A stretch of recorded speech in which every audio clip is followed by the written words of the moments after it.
Percy's Ploy. When Duck was sent to Edward's station, Diesel had to manage the yard alone.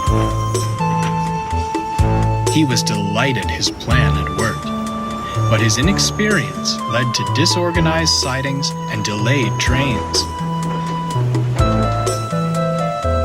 Percy came to keep the yard in order, but despite his best efforts, Diesel ignored his help.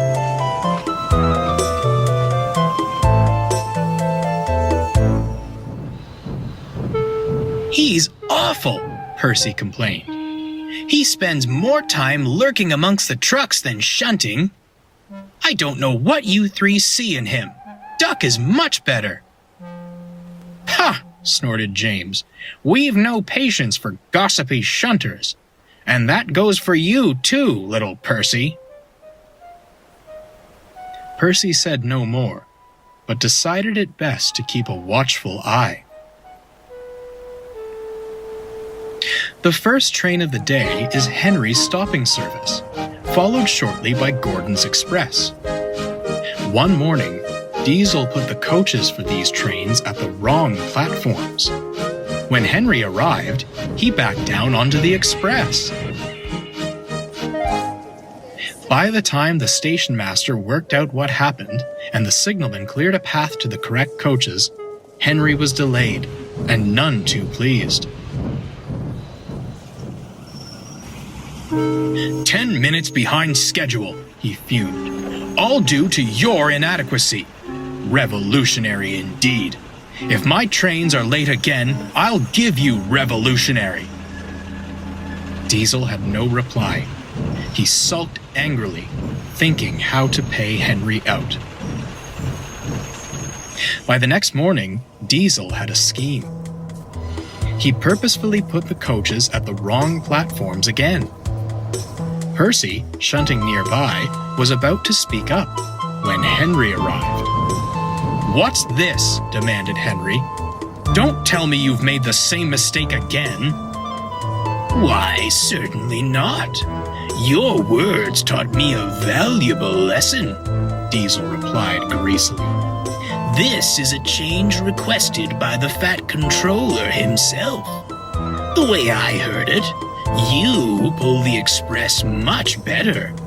Gordon is only suited for that kipper of yours now. It's your turn today, and perhaps forever."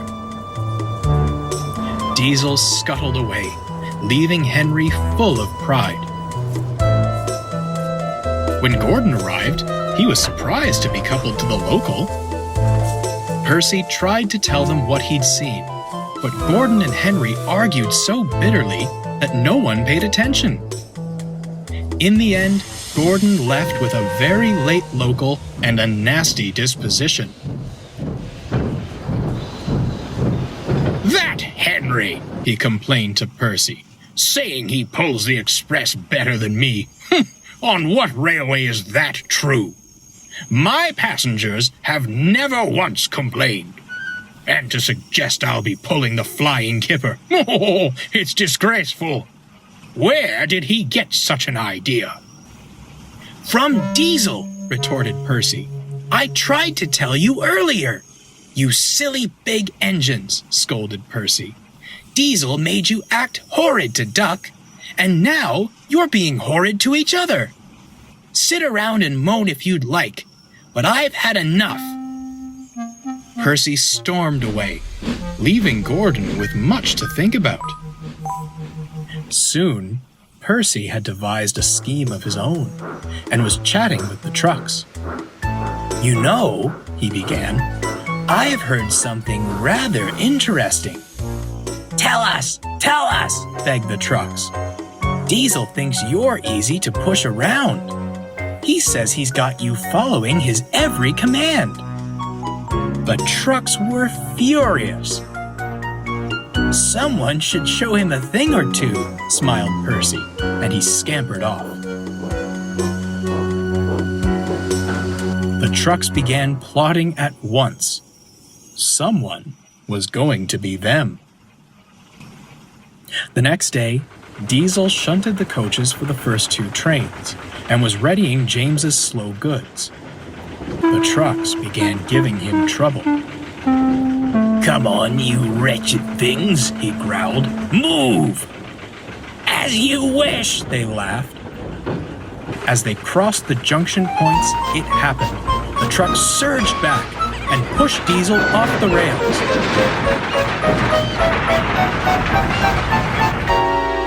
They sat blocking the line to the express. At that moment, Henry arrived. "What on earth are you doing? You're in the way of my express!"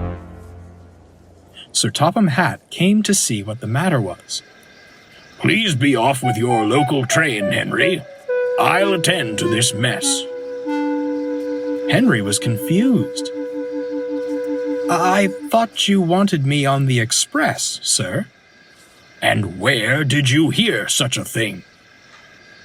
By the time Henry finished, Diesel was looking rather pale. "That will be all, Henry. Hurry along to your train. As for you," Sir Topham Hatt said, turning to Diesel, "I shall deal with you later." Before long, Percy and the Cranes had Diesel back on the rails. He spent the rest of the day in the sheds. When the big engines returned, they hissed and glared at him. Silence fell when Sir Topham Hatt arrived. "My engines do not tell lies," he began sternly.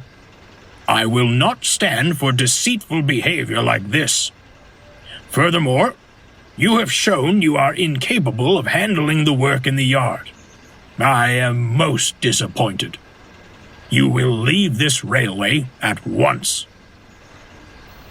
Without another word, Diesel squirmed away.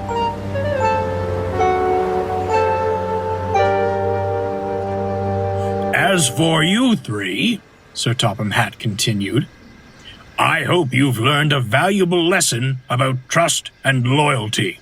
I don't expect my engines to believe unfounded claims.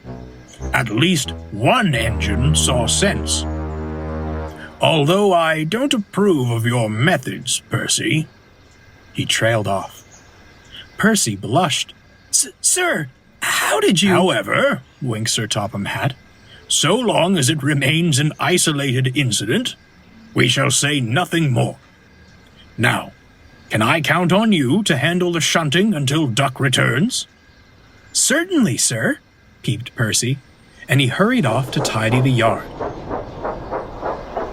Sir Topham Hatt returned to his office just as the telephone rang. "Yes? Come again? A barber shop? Gracious goodness me! I'll be there right away." But I'll say no more, or I shall spoil the next story.